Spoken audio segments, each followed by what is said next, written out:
Bridgerton, o Conde Enfeitiçado, Julia Quinn.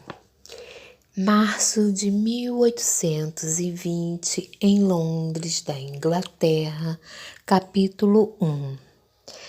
Eu não diria que estava sendo divertidíssimo, mas também não tem sido tão ruim. Afinal, as mulheres, e aonde há mulheres, eu tenho a me alegrar, de Michael Steele, para o primo John, conde de Kilmart, enviada do 52º Regimento Granadeiros durante as guerras napoleônicas. Em toda a vida ocorreu um momento decisivo, um instante tão extraordinário e tão claro e tão nítido que temos a sensação de ter havido sido golpeados no peito, deixados sem fôlego, sabendo que sem menor sombra de dúvida que nossa vida jamais, nunca mais será a mesma.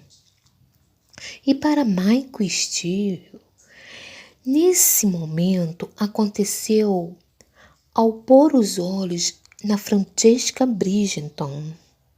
Depois de passar a vida toda correndo atrás de mulheres, sorrindo maliciosamente enquanto elas corriam atrás dele, ele permitiu-a ser conquistado apenas para virar o jogo,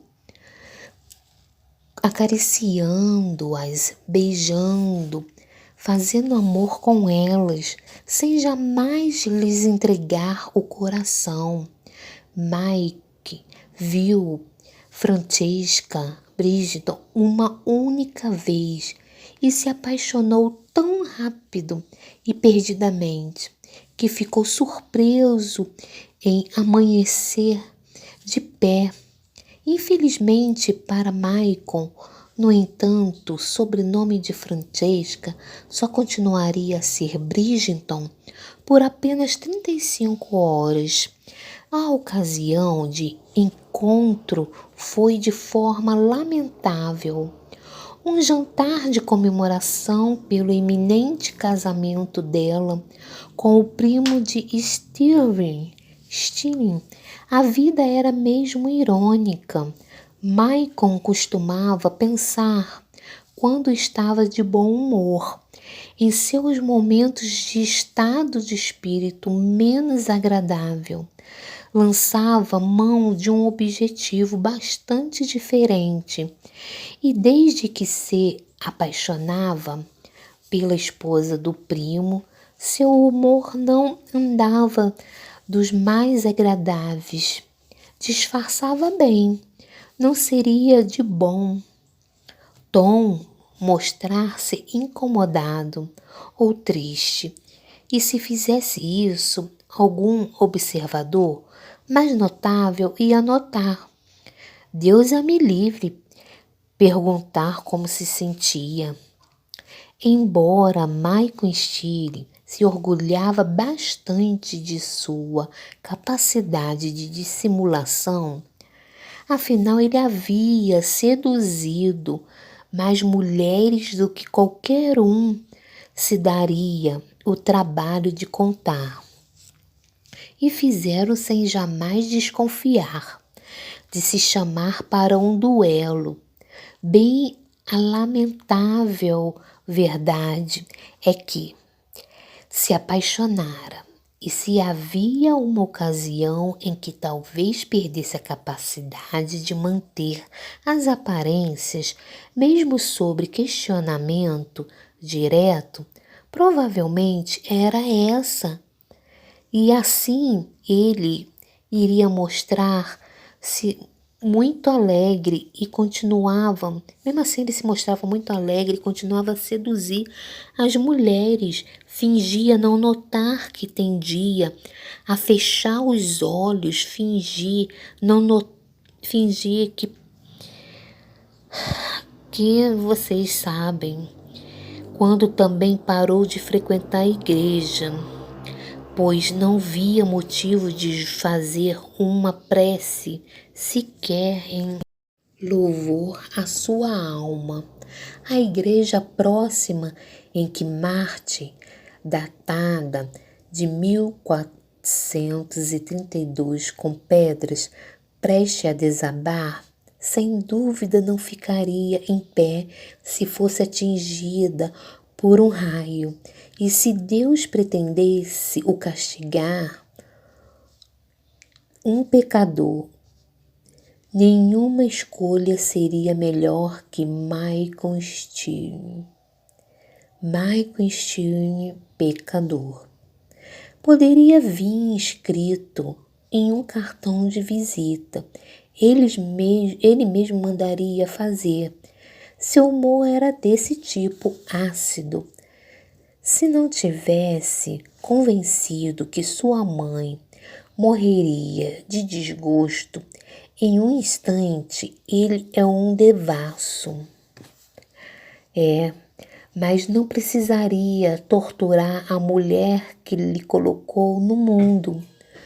Curioso como nunca encarava seu pecado, sua relação com todas aquelas mulheres. Todas haviam agido de acordo com a própria vontade.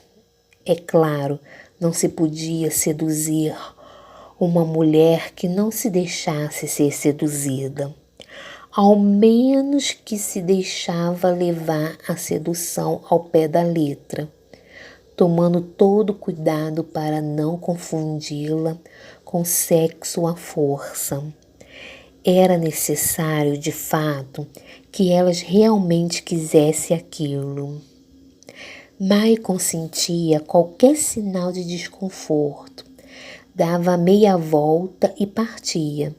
Suas paixões nunca o fugiam do controle, a ponto de ele nunca poder sair de cena.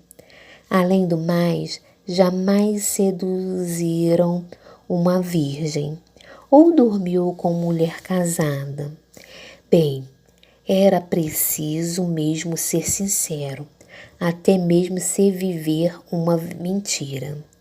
Dormir assim, como mulheres casadas, muito apenas aquelas cujos maridos profundamente desagradáveis e ainda assim não antes de aparentar ter a saúde frágil, produzir 2 barões, aliás, 3, porque um menino aparentava ter a saúde frágil. Afinal de contas, um homem precisava ter regras de conduta, mas aquilo passava dos limites, era inaceitável, única transgressão, e ele cometeras muita. Quem, enfim, macularei a sua alma, ou, no mínimo, isso supondo que ele fosse forte bastante, mas tomar nenhuma atitude concreta a transpor aquilo. Estava cobiçando a mulher do primo, cobiçando a mulher de John. John, que maldito fosse, era mais que seu irmão, que qualquer os seus jamais poderia ter acontecido. John, cuja a família lhe colheu quando o pai morreu.